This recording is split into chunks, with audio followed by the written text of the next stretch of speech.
አቶ ለይኩን ዳግም የወይዘሮ ዝናሽ ልጅ መሆኑን በጆሮው ሰማ። የዳግም አባት ደግሞ እባክሽን ፍቅሬን ተረጅኝ፣ ለምንድን ነው እኔ ባለትዳር ሆነሽም እንኳን ፍቅርሽ ሊወጣልኝ አልቻለም? ምን ላድርግ ዝናሽ እባክሽ ተረጅኝ እያለ በስልክ ቢደውልላትም እሷ ግን ጆሮዋ ላይ ትዘጋበታለች።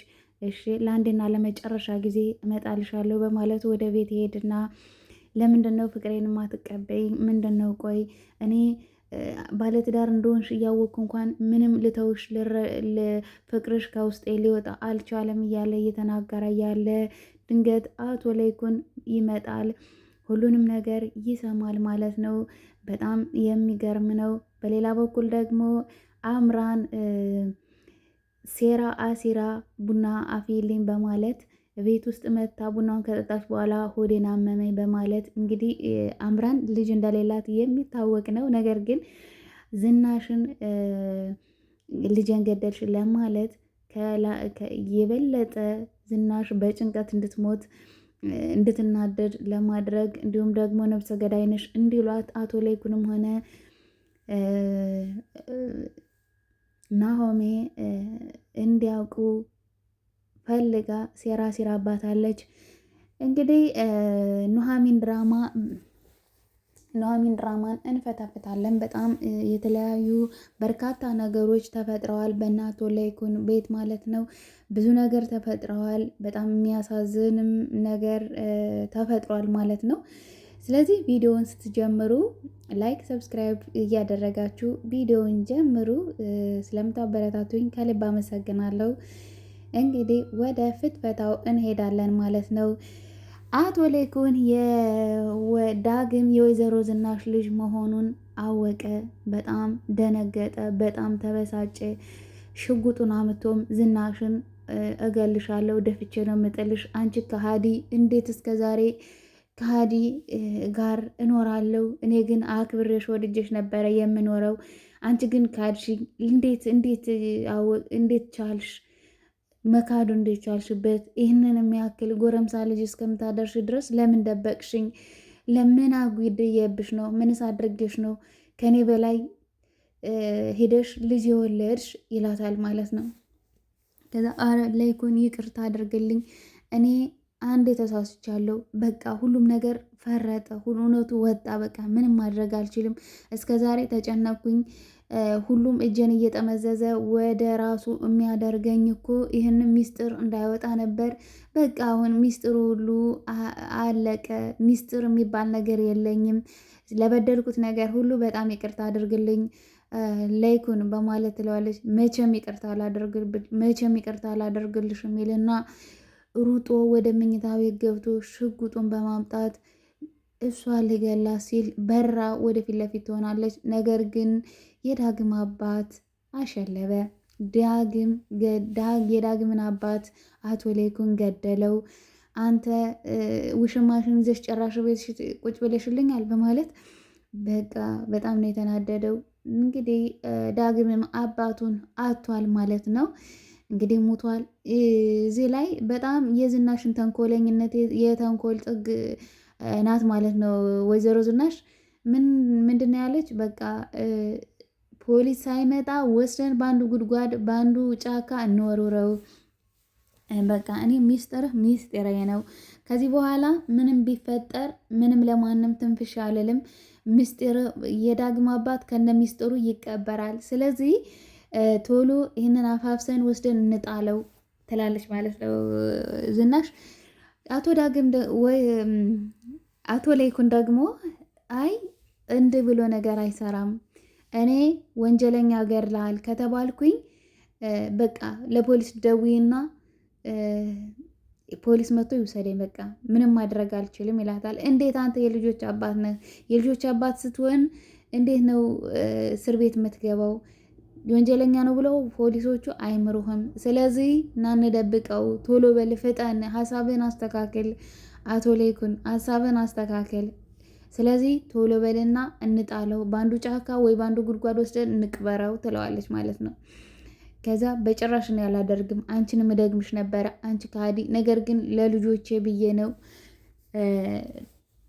ይላታል ማለት ነው። እንግዲህ አምራን ደግሞ በጣም ዝናሽን ለማሳበድ ተጣጥራ ተነስታለች ማለት ነው። እንግዲህ እንደሚታወቀው አምራን ልጅ የላትም በሆዷ ውስጥ ልጅ እንደሌለ የሚታወቅ ነው። ነገር ግን ወይዘሮ ዝናሽ እንዲሁም ናሆም አቶ ሌይኩን አያውቁም ማለት ነው። ይህን ልጅ እንደሌላት ማንም አያውቅባትም። አሁን ምን አይነት ዘዴ ነው የፈጠረችው? እንግዲህ የዳግምን ልጅ መሆን የወይዘሮ ዝናሽ ልጅ እንደሆነ ዳግም ታውቃለች። ውሽማዋ እንደሆነም የዳግም አባት በደንብ ዳግም ሲያወራ ስለሰማች ኑሐሚን የነገረችኝ በማለት ነገሮችን ሁሉ ምስቅልቅል አድርጋባት እንግዲህ ዝናሽ ተጨንቃ ተጠባ ስለነበረ እንግዲህ ምራቴ ብላ ሳትወድ በግዷ ተቀብላት ነበረ። ከዛም ደግሞ የራት ግብዣ አዘጋጁልኝ፣ አዘጋጅተሽ ጥሪኝና ሻንጣይን ጠቅልሌ እገባለሁ ስትል አይ እንዴት እንደዚህ ይሆናል ብትላትም በቃ ናሆም በጭራሽ ሻንጣን ጠቅላላ እንድትገባ አልፈለገም። ሁሉም ደስተኛ አይደሉም። ስለዚህ ይሄ የራት ግብዣ መቅረት አለበት ተብሎ ቀረ። ነገር ግን እንግዲህ አምራን ይህንን ተንኮል አሰበች። አማቼ በቃ አሁን የልጄ ነብሰ ገዳይ አንቺ እንደሆንሽ አደርጋለሁ ብላ በማሰብ ተንኮላ ሲራ እንግዲህ ወደ ቤት በቃ ቡና ፍልተሽ ጥሪኝ በማለት እንግዲህ ቡና መጠጣት ፈልጋ አይደለም። አምራን ቡና መጠጣት ፈልጋ ሳይሆን ወይዘሮ ዝናሽን በቃ ነብሰ ገዳይ ነሽ ለማስባል እንግዲህ በእውነቱ ወይዘሮ ዝናሽ ተንኮለኛ ናት። ነገር ግን ልጇን በጭራሽ አልገደለችባትም። መታ እንዲያውም ሳትፈልግ ቡና አፍይልኝ በቃ አማቼ አንቺ ተንከባከቢ፣ የልጅ ልጅሽን እኮ በሆዴ ተሸክሜ ያለው ሴት ነኝ። ስለዚህ ቡና አፍይልኝ በማለት አላፈላም ብትላት እንኳን እሺ በቃ ምንም ችግር የለውም፣ ስለዚህ ለልጅሽና ለባልሽ ጉድሽን እዘረግፍልሻለሁ፣ አዋረድሻለሁ፣ መቀመቀም ውስጥ ጉድጓድ ውስጥ ነው የምከትሽ በተንኮልሽ እያለች እንግዲህ አምራን እንደዛ ትላታለች። ከዛም እሺ በቃ ሳትወድ በግዷ ብድግ ብላ ያንን ቡና ትሰጣታለች። ከዛ አቶ ሌይኩን ድንገት ድርስ ይላሉ ማለት ነው። ድንገት ሲደርሱ እሺ እንግዲህ ፕሮጀክቱ ተሳካልህ አይደለ? ኑሐሚንና ናሆምም እንደሚሄዱ ዳግም ነገረኝ። በጣም ደስ የሚል ነገር ነው እና ለስንት ቀን ነው ጊዜ አሳልፈው የሚመጡት ናሆምና ኑሐሚን ትለዋለች ማለት ነው። አቶ ሌይኩንን እንግዲህ አይታወቅም፣ ገብቶታል፣ ለሴራ እንደሆነ ገብቶታል። አውቃ ነው ከእንግዲህ ከአምራን ፊት ይህንን ነገር የምትለው። አምራን እንዴት እኔን ልታናድድ መታማ ጨጓራዋን ልጬ አቃጥዬ ነው የምሰዳት ብላ አቶ ሌይኩን ፊት ስለ ድርጅቱ ወደ ገጠራማው ከገበሬው ስለ ግብርና የሚያወራ ድርጅት አላቸው። እንግዲህ ከዛ ሄደው ጊዜ አሳልፈው ይመጣሉ በማለት እንግዲህ አውቃ ነው እንደዛ ምትላት። ከዛ እንዴት ነው በሆዷ እንግዲህ አምራን ለምንድን ነው ናሆም ሳይነግረኝ የቀረ? ይህንን ነገር እንዴት አልነገረኝም? ጭራሽ ከኑሐሚን ጋር ሊሄድ ነው በማለት ተቃጥላ ብድግ ብላ እሄዳለሁ ስትል አውቃ እንግዲህ ይህንን ነገርማ ተንኮል ሰርቼ ነው መሄድ ያለብኝ፣ እንዳቃጠልሽኝ አቃጥዬሽ ነው መሄድ ያለብኝ በማለት እንግዲህ አማትና ምራት ሁለት እባቦች ናቸው ማለት ነው። ከዛም ሆዴን በማለት እንግዲህ አቶ ሌይኩን የዋህ ናቸው።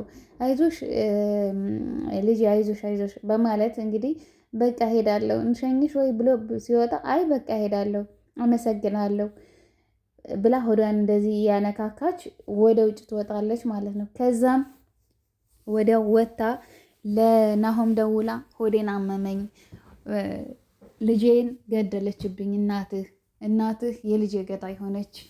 ወይኔ በቃ እንዴት ይህንን ነገር እያወኩኝ እናቴ ተንኮለኛና ሴረኛ እንደሆነች እያወኩኝ ለምንድን ነው ወይኔ እናቴ ሳትሆን የልጄ ገዳይ እኔ ራሴ ነኝ በማለት እንግዲህ ናሆም ይናፋረቃል ማለት ነው። እንግዲህ እያለቀሰ በጣም ነው የተሰማው። በጣም ልጁን በጣም በጉጉት ነበር ሲጠብቅ የነበረው ናሆም። ነገር ግን እውነት ለመናገር በጭራሽ ዝናሽ አይደለችም እናቱ አይደለችም ልጁን የገደለችበት። መጀመሪያም ሆዷ ውስጥ ልጅ አልነበረም፣ ጽንሱ በሆዷ እንደሌለ ይታወቃል። ነገር ግን አውቃ በቃ መቼም ጾታ እንወቅ እንዲህ እናድርግ እያለ በጉጉት ልጁን ሴት ናት ወይ በህልሜ ልጅ ያየው ሁላ እስከ ማለት ደረጃ ደርሶ ነበር ናሆም። ስለዚህ ከዚህ ደስታው ላይ ውሃ ቸለሰችበት ማለት ነው። አምራን በፈጠረችው ሴራና ተንኮል ናሆምን በጣም አሳበደችው። ማለት ነው። በጣም አለቀሰ። በቃ ና እንሂድ እስኪ ዶክተሩ በቃ ልጅሽ የለም ብሎኛል። እንግዲህ ለዶክተሩ ደውላ ናሆምን ልጁ ሆዷ ውስጥ ሞቷል ብለህ ንገረው ብላ እንግዲህ ነግረዋለች ማለት ነው። መጀመሪያ አስቀድማ አስጠንቅቀዋለች። ዶክተሩም ደግሞ እሺ ብሎ በቃ ሲመጣ እንደሚነግረው ነበረ የተነጋገሩት ከአምራን ጋር። እናም ወደ ሆስፒታል እንሂድ በቃ ውዴ፣ ይህንን ጭቅጭቁን እንተውና በኋላ ይደርሳል። ስለዚህ አሁን ወደ ሆስፒታል ሄደን የልጃችንን ጤንነት እንይ እስኪ። እኔ አላምንም፣ በጭራሽ እንደዚህ ሆነ ብዬ አላምንም ብሎ እንግዲህ ድንገት ነው ደውላ የነገረችው። ስብሰባ ላይ አቶ ላይኩን፣ ኑሐሚን፣ ዳግም፣ ናሆም ሆነው እንግዲህ አንድ ላይ ተሰብስበው ስለ ድርጅታቸው እንግዲህ የድርጅቱን ያንን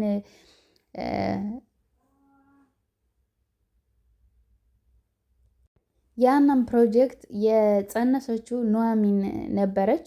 ያን እዛ ላይ የእርሻ መሬት ነበራት፣ የአያቷ የእርሻ መሬት ነበራት ማለት ነው። ከዛም ይህንን እንደዚህ ብታደርግ ይሻላል ብላ እንግዲህ ሀሳቡን ያመጣችው ኑሐሚን ናት። ስለዚህ ኑሐሚን ደግሞ በጣም የናሆም ፍቅር አሁንም ቢሆን አልወጣላትም ማለት ነው። ኑሐሚን ብቻዋን እያስወራት ነው፣ ብቻዋን ያነጋግራታል። በቃ ሽንት ቤት ውስጥም ገብታ እንዴት በቃ የምር ተጋቡ፣ በቃ ምንም ልታምን አልቻለችም። አሁንም በጣም ነው የምታፈቅረው ናሆምን፣ በጣም ነው የምታፈቅረው። ነገር ግን እሱ ደግሞ አምራንን ካልሆነ ብሎ ባለፈውም አስረግጦ ነግሯታል፣ ለኑሐሚን ነግሯታል። እሷ ግን አሁንም ቢሆን ትወደዋለች። አሁንም ቢሆን ከአምራን ጋር እያለ እንኳን ትወደዋለች። ዳግም በዚህ በሷ ፍቅር ይሰቃያል። እሷ ደግሞ የማያፈቅራትን የማይፈልጋትን ወንድ እሷ ታፈቅራለች፣ ታብሰለስላለች፣ ታስባለች ማለት ነው። አንዳንዴ ሴቶች፣ እኛ ሴቶች ማለት ነው፣ አንዳንዴ የሚወደንን የሚያፈቅረንን አንወድም፣ አናፈቅረን። የማይወደን ጋር ሂደን እንለጠፋለን። ከዛ እድሜ ልካችንን ስናለቅስ እንኖራለን ማለት ነው። እንግዲህ ኑሐሚን ላይ የሚታየው ነገር እንደዛ ነው ማለት ነው። ስለዚህ የወይዘሮ ዝናሽ የክፋት ጥግ ደግሞ በእውነት ይሄ ድራማ በጣም አስተማሪ ድራማ ነው። እንግዲህ የልጇ አባት ነው ዳግም፣ የልጁ አባት ነው። የዳግም አባት እንግዲህ የልጁ አባት ነው። ነገር ግን በቃ ወስደን እንጣለው ነው ያለችው ማለት ነው። ወስደን ሰው ሳያቅ እንቅበረው፣ በአንዱ ትቦ ወስደን እንጣለው ነው ያለች። እንግዲህ ዳግም የአባቱን ሞት ሲሰማ መቼም ውሸት ተደብቆ እንደማይቀር ነው። በነገራችን ላይ እዚህ ድራማ ላይ የምናየው ውሸት መቼም ቢሆን ይጋለጣል። መቼም ቢሆን የጊዜ ጉዳይ የቀን ጉዳይ ነው እንጂ አንድ ቀን እውነቱ መፍረጥ አይቀርም ማለት ነው። ስለዚህ አሁን ዳግም በሰማ ጊዜ እናቱን አባቱን የእንጀራ አባቱ እንደገደለበት እናቱ ደግሞ ቁማ እንዳስገደለች ባወቀ ጊዜ ምንድን ነው የሚለው? አሁን ዳግም ምን ይሰማዋል? በጣም ከባድ ነው። በጣም ነው የሚወደው አባቱን፣ በጣም ከምንም በላይ ይወደዋል ማለት ነው። ደግሞ ያለ በደሉ ነው በእስር ቤት ለራሱ ረዥም ዓመት ያሳልፈው አሁንም አምልጦ የመጣው ያው ዳግም ናፍቆት እንዲሁም ደግሞ ዝናሽ ናፍቃው ነበር የመጣው ማለት ነው። ነገር ግን እሷ ባለትዳር ናት። ልጇን እንኳን ልጄ ነው ብላ አላስተዋወቀችም፣ ለማንም አልተናገረችም። ለዚህ ነው ኮሽ ባለ ቁጥር እየበረገገች ማንም እንደፈለገ የሚጫወትባት፣ ማንም እንደፈለገ የሚጠመዝዛት። እሷም በእርግጥ ተንኮለኛ ናት። ቢሆንም ግን ይሄን ሚስጥር አንድ ቀን መጋለጡ አይቀርም። ይኸው ተጋለጠ፣ ተዋረደች፣ ሁሉም ነገር መና ሆነ ማለት ነው። ስለዚህ ሚስጥር መቼም ቢሆን አንድ ቀን ይወጣል፣ ውሸትም ደግሞ አንድ ቀን ይጋለጣል። መቼም ተደብቆ አይቀርም እና ዳግም አባቱ እንደሞተ በእሷ ምክንያት እዛ ጋር እንደተገደለ ቢያውቅ እንግዲህ ምንም አቶ ላይኩንም ቢወደው ጥሩ ሰው እንደሆነ ቢያቅም እሱም ደግሞ አባቱን ስለገደለበት ሌላ መጥፎ ነገር ማሰቡ አይቀርም ማለት ነው። ምንም ቢሆን አባቱ ወላጅ አባቱ ያለ ለሱ ብሎ እስር ቤት የገባ ለዛውም መልካም አባቱን እንግዲህ ሲያሳጣው በጣም ነው የሚከብደው። እና ቀጣዩን ክፍል ደግሞ ይዤላችሁ ቀርባለሁ ማለት ነው። በጣም የሚያሳዝን ነው። የዳግም አባት መሞት አልነበረበትም፣ ግን ሞተ። እንግዲህ የአምራን ሴራ እውነቱ መውጣቱ በጣም ደስ ይላል። ምክንያቱም የአምራን ሴራም እንግዲህ ይጋለጣል። አምራንም ደግሞ የእሷም ነገር ደግሞ አንድ ቀን እውነቱ ይወጣል። ምንም ዝናሽ ተንኮለኛ ብትሆንም ግን የእሷም ደግሞ አንድ ቀን መጋለጡ አይቀርም። ስለዚህ በሌላኛው ክፍል ደግሞ እንገናኛለን። ባይ ባይ። ወዳችኋለሁ። ሰብስክራይብ በማድረግ ተወዳጁ ቤቴን። ባይ ባይ።